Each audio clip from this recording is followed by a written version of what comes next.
One of the reasons why The Legend of Zelda resonates with so many people is its music. Ty may not be the most hardcore Zelda fan, but he says he's always appreciated music pieces like Saria's song from Ocarina of Time and the temple music from Zelda 2: The Adventures of Link. The series manages to encapsulate an atmosphere with its music that very few games can accomplish. So when Nintendo announced Zelda was crossing over with one of his favorite indie games, Crypt of the NecroDancer, we were both shocked and ecstatic. Could this be a match made in harmonious heaven or an out-of-tune crossover? I'm Dave with MojoPlays, and this is Ty's review of Cadence of Hyrule.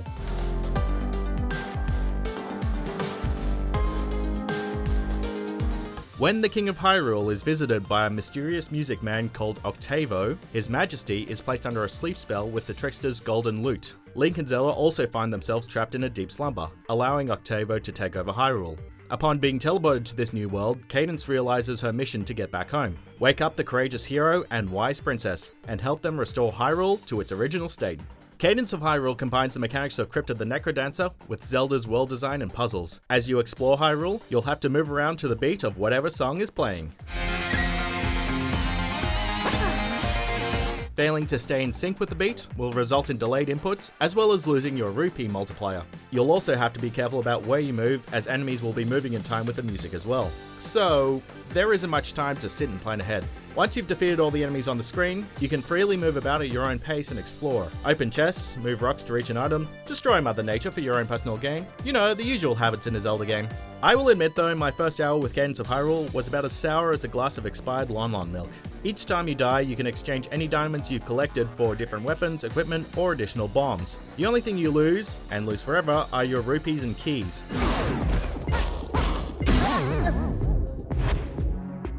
Once you jump back through a portal, you can choose to spawn in wherever a Sheikah stone is located. Given how Crypt of the NecroDancer is more punishing in loss of progress, it was nice that Cadence of Hyrule was more forgiving. The only problem was that I quickly reached a point where I wasn't being offered much equipment to help me. While I personally don't have a problem with this design choice, it's important to bring up for those less patient and easily frustrated. Despite this minor concern, I charged on, feeling quite proud of myself for bludgeoning my enemies in time with some tasty jams.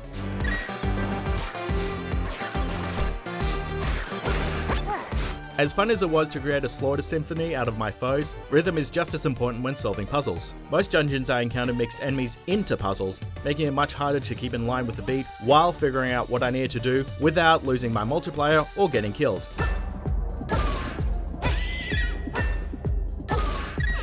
There are even some puzzles where you have to swap between characters. Yes, these movements can be a lot to process, but solving them proved to be almost as satisfying as mercilessly impaling an Octorok with a spear.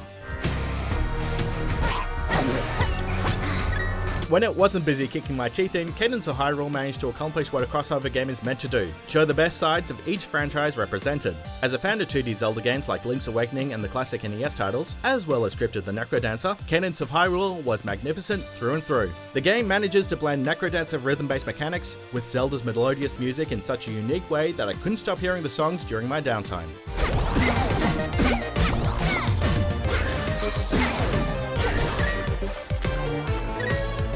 There's a soundtrack here for both fanbases to appreciate, from the chill rendition of Song of Storms playing at the Windmill Hut, to the epic hard rock opera mashup of Zelda and NecroDancer's iconic music. Composer Danny Baranowski and his team ought to be proud. Seriously, listen to this!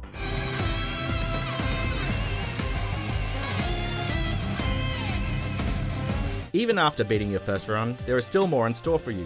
While you could start another run with whoever you didn't save first, Cadence of Hyrule offers other means of replayability thanks to a hearty selection of custom modes. For starters, there's Story Mode, which you could take on a casual playthrough or do what I did, use it for practice for future campaigns. Story Mode provides an experience where you can stroll through various landmarks between your musically murderous rampages across Hyrule. You can even turn the fixed beats off, if you just want to make things easier for yourself. However, those looking for a challenge will enable permadeath, double the speed for the beats, and possibly do it under single character mode, with a random spawn seed. At least, well, that's what I would do if I was a masochist.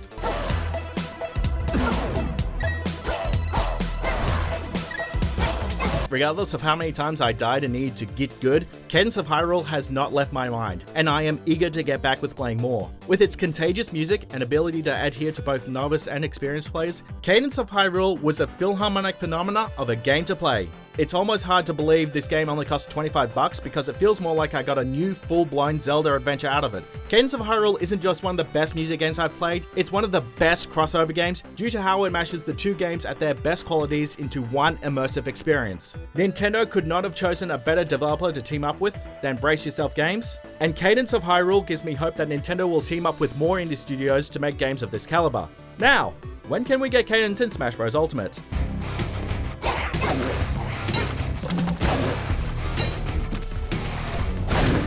Check out this other recent clip from MojoPlays, and be sure to subscribe and ring the bell to be notified about our latest videos.